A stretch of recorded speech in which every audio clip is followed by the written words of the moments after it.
Welcome to vision JRF. My name is Mohammad Sadiq. इस series का part 4 हम डिस्कस कर रहे हैं। सॉरी इस चीज़ के लिए कि ये सीरीज़ जो है कंटिन्यू नहीं हो पा रही है, क्योंकि बीच में जो है कुछ हेल्थ इश्यूज थे, लेकिन अब वो सारी चीज़ें जो है फाइन है। तो अब मैं इस सीरीज़ का जो है सिलसिला शुरू करूंगा और बाकायदा पूरी एग्ज़ाम तक जो है आपकी ये सीरीज़ चलने वाली है। कुछ इस चैनल के माध्यम से जो है कुछ यूनिट करा दी जाएंगी, कुछ जो है आपको अहम एजुकेशनल एकेडमी के प्लेटफॉर्म से जो है यूनिट के क्वेश्चन कराए जाएंगे। तो चलिए शुरू करते हैं। क्वेश्चन नंबर है 22। Individual and group accountability is one of the element of. ठीक है। जैसे कि इससे पहले की वीडियो में मैंने आपको बताया था कि आपको यह चीज जो है जरूर जाननी है कि हमारी कोलैबोरेटिव या कोऑपरेटिव लर्निंग स्ट्रेटेजी जो है क्या होती है, क्योंकि उसमें जो है आपको ये क्वेश्चन पूछे जा रहे हैं। बार बार ये क्वेश्चन जो है इस बार पूछा गया है कि कोऑपरेटिव या कोलैबोरेटिव लर्निंग के कितने एलिमेंट्स हैं, कितनी टाइप्स हैं, उनके नए नए टाइप से जो है क्वेश्चन बन रहे हैं। ठीक है। तो इंडिविजुअल एंड ग्रुप अकाउंटेबिलिटी जो है ये किसका एलिमेंट है? कोऑपरेटिव लर्निंग का जो है ये एक एलिमेंट है। ठीक है। कोऑपरेटिव लर्निंग का ही एक पार्ट है इंडिविजुअल एंड ग्रुप अकाउंटेबिलिटी। ये किस तरीके से काम करती है यह चीज जो है मैंने आपको पढ़ाया हुआ है, तो आप जरूर इस चीज को आप रिवाइज करें तो ये चीज आपको समझ में आएगी। चलिए, क्वेश्चन नंबर है 23। Which of the following depict semantic memory. ठीक है। तो अगर आप सिमेंटिक मेमोरी के बारे में बात करें कि सिमेंटिक मेमोरी क्या होती है, आपको मालूम है कि साइकोलॉजिकल मेमोरी की दो मेमोरी होती है। एक होती है हमारी डिक्लेरेटिव मेमोरी, एक होती है नॉन डिक्लेरेटिव मेमोरी। ठीक है। तो सिमेंटिक मेमोरी जो है ये वो मेमोरी होती है जहां पर हमारे माइंड में जनरल नॉलेज जो है क्या होते हैं, अपलोड होते हैं। ठीक है। जैसे एपिसोडिक मेमोरी आपकी ये वो मेमोरी होती है जहां पर आपके पर्सनल एक्सपीरियंस या इवेंट वाली चीजें जो है स्टोर होती है। सिमेंटिक में जो फैक्ट आप सीखते हो, जो नॉलेज आप सीखते हो, जैसे आपको मालूम है कि इंडिया का कैपिटल जो है न्यू दिल्ली है, तो ये एक फैक्ट है, एक नॉलेज है। तो ये कहां पर स्टोर होगा? आपके माइंड में, ये सिमेंटिक मेमोरी के अंदर होगा। तो it is students general knowledge about the world. ठीक है। चलिए, क्वेश्चन नंबर है 24। Difficulty in accessing a memory because of the presence of other information is known. ठीक है। कह रहे हैं कि मेमोरी को एक्सेस करने में डिफिकल्टी हो रही, क्यों हो रही? दूसरे इंफॉर्मेशन की मौजूदगी की वजह से। यानी आपके माइंड के अंदर कोई इंफॉर्मेशन है, ठीक है, और उसी जैसी कोई नई इंफॉर्मेशन आपको मिल रही है, तो उस वजह से जो है आप अपने माइंड में फैसला नहीं ले पा रहे हो, यानी समझ नहीं पा रहे हो। सम टाइम होता है ना कि किसी ने एक बात बोली है और उसी जैसी बात कोई दूसरा भी बंदा बोलता है, लेकिन आप कंफ्यूज होते हो कि मैं पहली वाली इंफॉर्मेशन को मानूं या दूसरी वाली इंफॉर्मेशन को मानूं। जैसे किसी के मरने के बारे में अगर कोई खबर दे रहा है कि हाँ वो बंदा खत्म हो गया, एक बंदे ने कहा, कोई दूसरा पर्सन आकर आपको बोलता है कि नहीं अभी ये जिंदा है, तो आपकी मेमोरी के अंदर एक तरीके से इंटरफेरेंस, ठीक है, यानी मुदाखलत होना शुरू हो जाएगा। आप फैसला नहीं ले पाओगे कि मैं इसकी बात मानूं या इसकी बात मानूं। इसी तरीके से कोई ऐसी इंफॉर्मेशन जो कंफ्यूजन वाली होती है हमारे माइंड में होती है, और उसी जैसी कोई इंफॉर्मेशन हमें मिलती है तो हम लोग कंफ्यूज हो जाते हैं, चीजों को समझ नहीं पाते। ठीक है। देखिए, इंटरफेरेंस जो है आपके दो तरीके के होते हैं, एक होता है प्रोएक्टिव, एक होता है रेट्रोएक्टिव। ठीक है। ठीक। एक होता है आपका प्रोएक्टिव। प्रोएक्टिव का मतलब ये होता है कि old memories interference with new ones. ठीक है।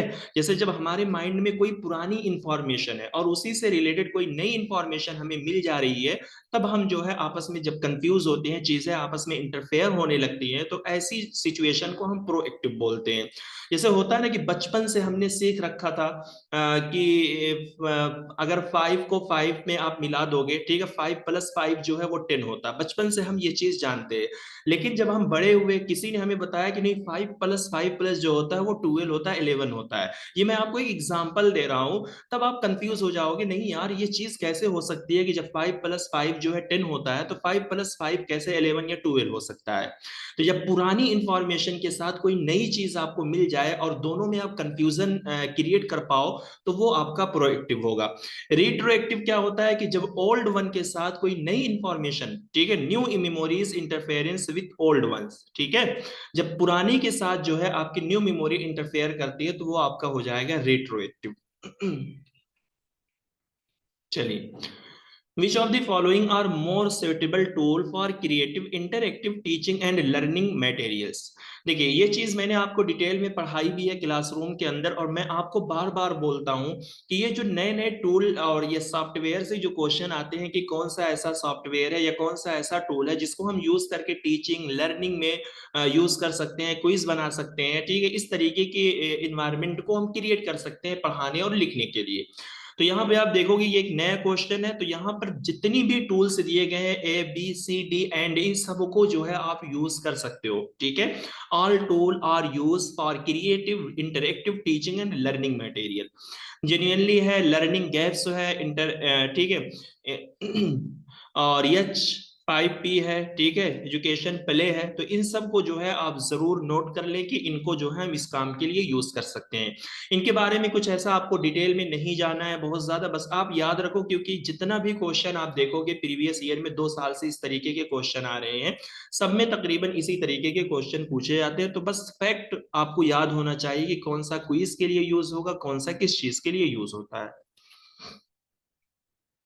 चलिए, a teacher want to create a collaborative learning environment where student can prepare an assignment with the help of each other in a shared document in the real time।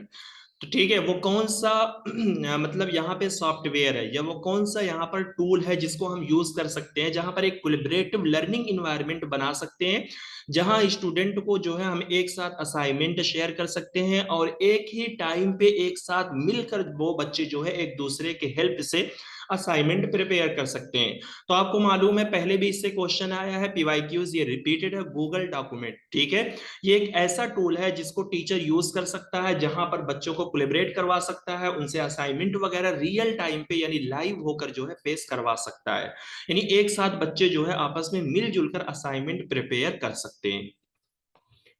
The automatic of an unconscious transfer of learning to another situation is known as.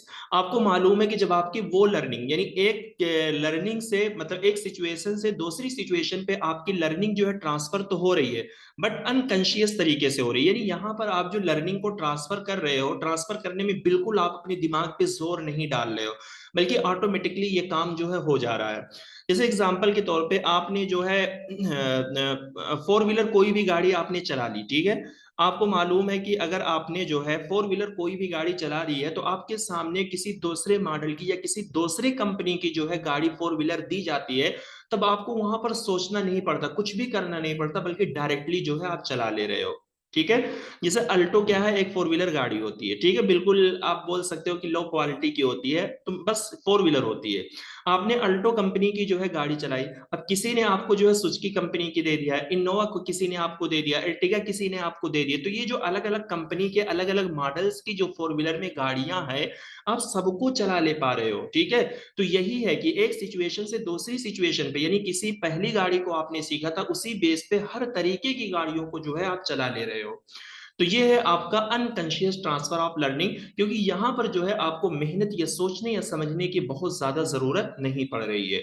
तो ऐसे learning को हम क्या बोलते हैं, लो road transfer. अगर transfer of learning में आप लोगों को दिक्कत है तो इसी चैनल पे जो है एक वीडियो बनी हुई है, बहुत शॉर्ट वीडियो, 12 मिनट या 10 मिनट की वीडियो होगी, तो जरूर आप देखें और अपना कंसेप्ट जो है आप क्लियर करें, क्योंकि इनसे भी जो है क्वेश्चन काफी आ रहे हैं। चलिए, वन मोर क्वेश्चन आपका आ गया, कोऑपरेटिव लर्निंग स्ट्रेटेजी। कौन सा इसमें से कोऑपरेटिव लर्निंग स्ट्रेटेजी है? ऑप्शन 3, ABCDE, यहाँ पे सारे हैं। देखिए, टीम पेयर सोलो के बारे में आगे की क्लास में मैंने आपको समझाया था, इमेज की शक्ल में भी बताया, सब कुछ बताया है। फिश बॉल के बारे में आपने पढ़ा है, इसके अंदर क्या होते हैं, 2 ग्रुप होता है, यानी 2 सर्कल बने होते हैं, इसके अंदर जो स्टूडेंट होते हैं वो डिस्कशन करते हैं, ठीक है। बाकी ये वाले जो स्टूडेंट यहाँ पे होते हैं वो इनकी बातों को नोट करते हैं, सुनते हैं, समझते हैं। तो इसमें क्या होता है कि स्टूडेंट की लर्निंग, सॉरी, उनकी जो लिसनिंग स्किल है वो डेवलप होती है कि किस तरीके से डिस्कशन किया जाए, किस तरीके की लोगों के बातों को सुना जाए, तो ये चीज यहाँ पे जो है डिस्कस होती है।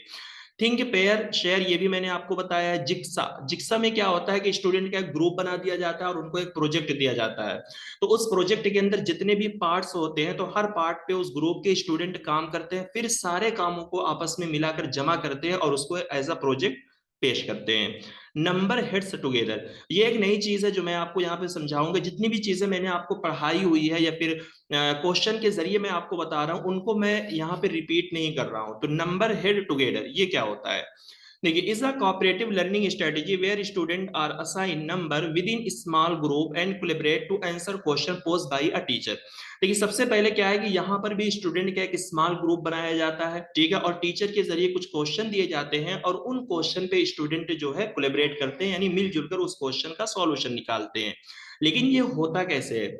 सबसे पहले क्या होगा कि टीचर जो है बच्चों को ग्रुप में डिवाइड करेगा, और वो ग्रुप आमतौर पे जो है 3 या 4 स्टूडेंट पर मुश्तमिल जो है वो ग्रुप होता है। फिर उसके बाद जो है ग्रुप के अंदर जो 3 या 4 बच्चे होंगे ना, हर बच्चों का एक नंबर होगा। जैसे किसी के 1 नंबर हो गया, किसी का 2 नंबर, किसी का 3 नंबर, किसी का 4 नंबर। तो टीचर क्या करेगा, हर स्टूडेंट का कोई भी एक यूनिक नंबर दे सकता है, ठीक है। फिर उसके बाद जो है टीचर क्या करेगा, क्वेश्चन उन लोगों से पूछेगा, और जो क्वेश्चन पूछेगा तो सारे ग्रुप के अंदर जो बच्चे हैं, मान लीजिए 4 स्टूडेंट है, तो सारे आपस में अपना हेड टुगेदर, यानी सब सर मिला के, यानी मिलकर जो है उस क्वेश्चन पे क्या करेंगे, डिस्कस करेंगे, कोलैबोरेट करेंगे, मिलजुल कर उस क्वेश्चन के बारे में हल करेंगे। फिर उसके बाद जो है रैंडमली टीचर जो है किसी भी नंबर वाले स्टूडेंट को बुलाएगा। जैसे यहाँ पे 4 बच्चे हैं तो इसका नंबर था 3, तो टीचर कहेगा मतलब नंबर 3। तो जब नंबर 3 वाले स्टूडेंट को बुलाएगा तो नंबर 3 वाला स्टूडेंट जो है टीचर के क्वेश्चन का जो भी आंसर उन लोगों ने कोलैबोरेट किया होगा, डिस्कशन किया होगा, तो फिर वो क्या करेगा, टीचर के सामने प्रेजेंट करेगा। तो ये जो है इस तरीके से काम करता है कि टीचर ग्रुप बना देगा और हर स्टूडेंट को एक नंबर देगा, यानी हर स्टूडेंट पर एक यूनिक सा नंबर असाइन करेगा, फिर क्वेश्चन देगा, बच्चे आपस में कोलैबोरेट करेंगे, फिर रैंडमली किसी भी एक नंबर को बोलेगा और वो जो है टीचर के आंसर का जो है क्वेश्चन करेंगे। चलिए, तो यहाँ पे लिस्ट 1 को लिस्ट 2 से आपको मैच करना है। काफी अच्छा क्वेश्चन है, तो option 1 is the correct answer. देखिए, लो रोड ट्रांसफर अभी यहाँ पे आया हुआ है, automatic of an unconscious transfer of learning to another situation, यानी जब एक सिचुएशन से दूसरी सिचुएशन पे हमारी लर्निंग ट्रांसफर होती है, वो भी अनकॉन्शियस तरीके से होती है। इसके तजाद या बरअक्स में अगर देखा जाए तो ये होता है high road transfer. High road transfer में हमारी जो लर्निंग एक सिचुएशन से दूसरी सिचुएशन पे जाती है, बट यहाँ पे जो है कॉन्शियस होता है, दिमाग लगता है, इफर्ट लगता है। जैसे हमने 2 व्हीलर गाड़ी चलाई थी, ठीक है, हमने 2 चक्का गाड़ी चलाना सीखा है, 2 चक्के से हम डायरेक्ट जो है ट्रक पे पहुंच गए हैं।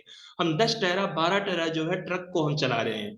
तो 2 चक्का गाड़ी चलाकर 12 टायर की या ट्रक को जो है चलाना, तो ये आपका हाई रोड ट्रांसफर होगा, यानी छोटी पिच से हमने बड़ी पिच पे जो है हाथ मारा है। तो इसके लिए हमें मेहनत दरकार है, हमें दिमाग लगाना पड़ेगा, सोचना पड़ेगा, इफर्ट लगानी पड़ेगी, तब जाकर हम ये काम कर सकते हैं। फॉरवर्ड रीचिंग ट्रांसफर, ठीक है, फॉरवर्ड का मतलब होता है जो आगे बढ़े, और बैकवर्ड का मतलब होता है जहां पर आप पीछे की सिचुएशन का सहारा लो। कह रहे हैं कि the transfer of learning that involves thinking about how to apply what has been learn to new situation. तो फॉरवर्ड लोड ट्रांसफर में यही होता है कि मतलब हम इस चीज के बारे में सोचते हैं कि जो कुछ हमने सीख रखा है उसको किसी भी नए प्रॉब्लम पे या नए सिचुएशन पे कैसे फिट करें या कैसे अप्लाई कर सके। Backward transfer, the transfer of learning that involves looking back to a previous situation for information that might help to solve a problem. तो यहाँ पे क्या है कि हम प्रीवियस सिचुएशन को देखते हैं कि यानी पहले जो है हमारी सिचुएशन क्या थी, तो उस प्री सिचुएशन को जो है हम देखते हैं, ताकि किसी भी प्रॉब्लम को हल करने के लिए यहाँ पर प्रीवियस सिचुएशन, प्रीवियस प्रॉब्लम को जो है देखा जाता है। ठीक है, तो बैकवर्ड एंड फॉरवर्ड आपको मालूम है, और इस मीनिंग से जो है आप इसका आंसर निकाल सकते हो। काफी अच्छा क्वेश्चन है और काफी इजी क्वेश्चन है। ट्रांसफर ऑफ लर्निंग जो है जरूर आप लोग एक बार देखिए अगर आपको इसमें कंफ्यूजन हो रही है। चलिए, तो यहाँ पे जो है कुछ टूल है, कहोट है, पैडलेट है, लेबिस्टर है एंड टर्निटिन है। तो ये सारे टूल से जो है आपके क्वेश्चन आ चुके हैं, ठीक है। तो ये जो है आपको मालूम है कि ये quiz and real time assessment है, इसको जो है हम यूज करते हैं क्विज वगैरह बनाने के लिए, ठीक है। और पैडलेट जो है आपका एक online collaborative virtual wall to share content है, ठीक है। सी को हमें मिलाना है 2 से, एक वर्चुअल साइंस लैब है, ठीक है, यानी ऐसा साइंस लैब है जो वर्चुअल है, यानी ऑनलाइन होकर ही हम सारा काम कर सकते हैं। हकीकत में वो ऑफलाइन नहीं है, लेकिन ऑनलाइन के तौर पे ये आपका लैब बनाया गया है। ऑल्टरनेटिव आपको मालूम है कि ये एक सॉफ्टवेयर है जो क्या करता है, प्लेगरिज्म को जो है चेक करता है। तो आज की वीडियो को जो है हम यहीं पे खत्म करेंगे, ठीक है। वीडियो छोटी इस वजह से बना रहे हैं ताकि आपको देखने में जो है बहुत ज्यादा दिक्कत ना हो, बहुत ज्यादा बर्डन ना हो, आसानी के साथ जो है आप चीजों को देख सको, ठीक है। अब आपकी वीडियो जो है वो रेगुलर बेस पे आएगी और इसी तरीके से जो है आपकी जो भी 5 या 6 यूनिट बचे हुए हैं न्यू पीवाईक्यूज के, वो कुछ यूनिट इस चैनल के माध्यम से करवा दिए जाएंगे और कुछ जो है आपको अहम के प्लेटफॉर्म से जो है कराया जाएगा। चलिए मिलते हैं नेक्स्ट वीडियो के लिए। Thank you so much.